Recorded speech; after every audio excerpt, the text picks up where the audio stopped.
What's up, everybody? So in this video, I want to break down and discuss the unique and effective fighting style of one Sean Strickland. Now, I know a couple things that are important to note when it comes to Sean Strickland. We've all kind of seen that meme going around about Sean Strickland with the iCarly style, and we all know about the Philly shell of Sean Strickland. I want to dig into how effective Sean Strickland's style has actually been since he's went on this run here in the UFC. And we're going to go over the pros and cons. And let's kind of start with some of the negatives of Sean Strickland's style first before we get into the pros that I'll bring to your attention. So first, the negatives would be Sean Strickland is very tall and upright in his stance, right? And one of the issues that we've noticed with Sean in some of his fights, pointing out the Du Plessis fight, the Jared Cannonier matchup, is Sean Strickland being so upright in that stance, it does limit his arsenal when it comes to the striking a little bit, right? He's very based around throwing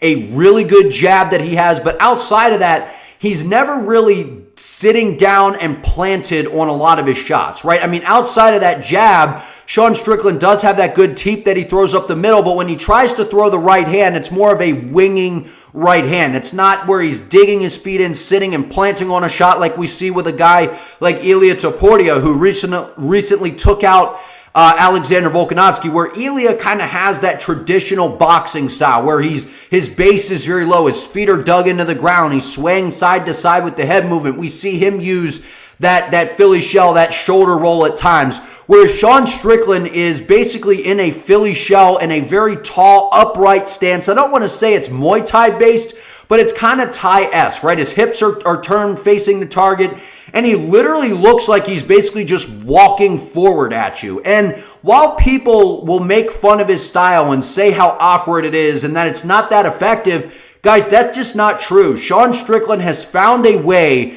to take this very unique and awkward fighting style and make it work at the highest of levels. Now let's talk about why it works at the highest of levels, right? And a couple of fights that I want to point out are when he fought Nasruddin Imavov, when he fought Abus Magomedov, and obviously when he fought Izzy Adesanya, right? I mean, we know about the DDP fight and we know about the Cannonier fight, but I want to bring up these guys because they have that pretty unique, lot of movement, kind of light on the feet, in and out type of movement, where we've seen Strickland's style have the ability to make those guys melt as the fight progresses, right? I mean, when we saw Nasruddin Imavov, he was kind of on a tear. He comes into that matchup. Strickland takes it on short notice, where a lot of people were like, man, this might be a problem for Strickland. It's short notice. Imavov looks like a beast. He's light on the feet.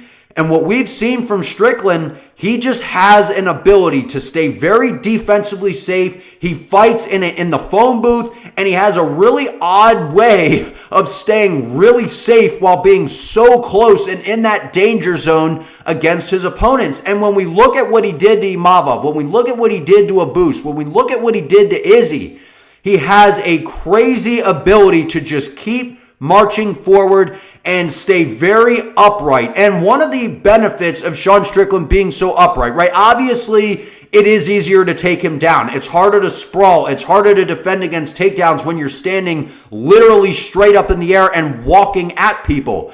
But one of the benefits that we've seen from Strickland is because he's so upright and he's so, he's not so heavy on any of either his back or front leg, he's just able to raise his legs up and defend leg kicks really, honestly, better than almost anybody in the UFC, right? We've seen Jan Blachowicz defend really well against leg kicks. We've seen Alex Pereira defend really well against leg kicks. A lot of those Thai-based guys are very good at defending leg kicks.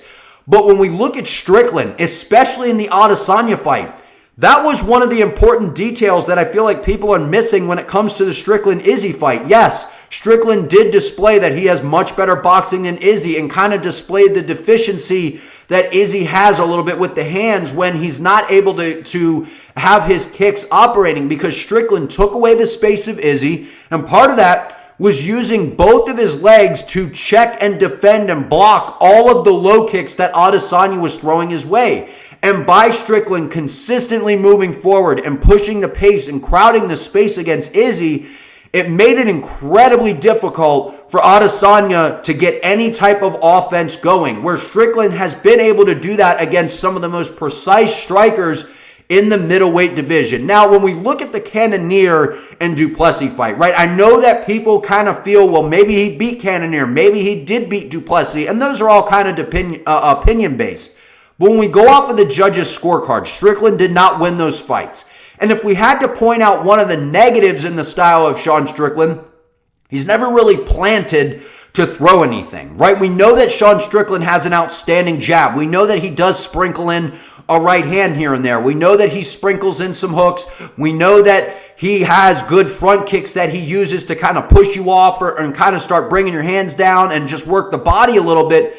But his striking variety is kind of what's lacking. And when you look at a kickboxing match or you look at any type of Thai-based fights, those fights are normally going to go to the guys who are mixing it up a little bit better. I'm not saying that's right. I'm not saying it's wrong. But if you watch kickboxing, you watch Muay Thai, the guys that are using more variety and landing those kicks are normally going to get a nod from the judges. Now, if Strickland implemented a little bit more variety into his striking, I think some of these decisions could possibly start to go in Sean Strickland's way. But besides that point, what we saw him do specifically against Izzy is defend really well against the low kicks. Now, a lot of people are going to criticize Strickland's style of being so upright and, it's not the most aesthetically pleasing. But there is a lot of interesting things that he uses from that upright stance that make him a very hard matchup and allow him to fight with the best strikers in the world. I mean, when we saw him against Pereira, we've seen how good Pereira's been since he's been in the UFC. I mean, he's knocking everybody out. He's tearing people's legs apart with leg kicks.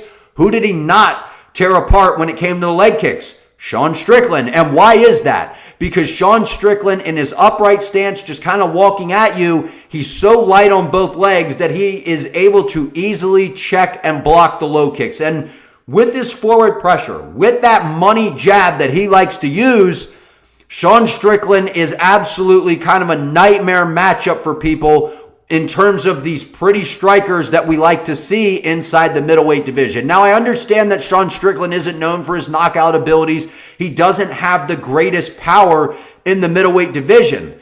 But when it comes to volume, pressure, pace, and the ability to stay really defensively safe in such a dangerous zone, I don't think that we've seen anything quite like Sean Strickland, guys. And I know that people clown on him for that Philly shell. They clown on him for kind of flailing his arms in the air. But outside of getting knocked out by Pereira, outside of taking a couple shots here and there in some of his other fights, for a guy that moves forward and pushes the pace and puts himself in constant danger, it's really hard to say that Sean Strickland's not onto something here with a very awkward but unique fighting style that revolves heavily on a very upright stance and an interesting Philly shell that he has incorporated out of that stance. But I want to know what you all think on the style of Sean Strickland. Like this video, comment your opinion below. If you haven't already, please subscribe to the channel, help your boy out. I appreciate you all. See you next time.